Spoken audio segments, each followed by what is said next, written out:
good day. This is Jade again from Costed Chicken Breeding Farm and long time no see.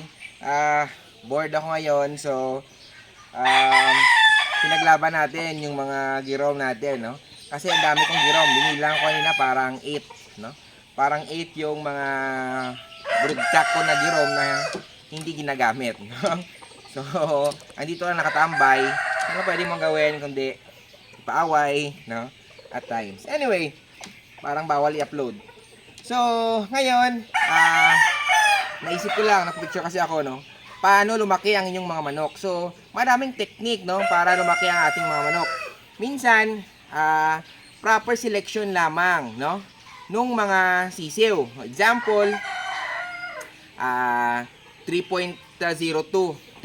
kilos pala yung rooster mo.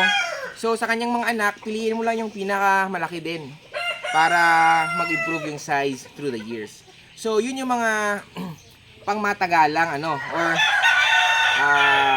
best, hindi parang best, parang usual na ginagawa, no, para lumaki ang manok natin sa future, no, para gumanda, mas ma-upgrade. Pero, kung gusto niyo ng instant, no, instant na technique para lumaki ang inyong mga manok, meron po tayong napakadaling kailangan gawin, no? Lalo kapag sa social media. Kailangan nyo pong gawin is magpicture po kayo ng inyong mga manok. Dapat po hindi close sa inyo. So, medyo iganyan mo ng konti, oh.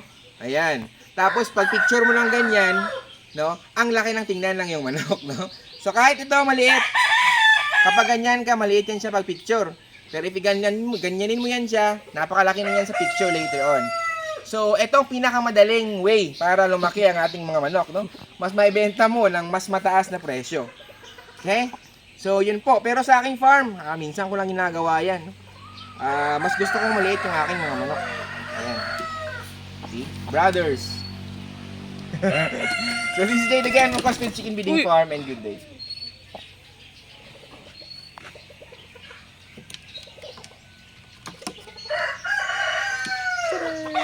Love.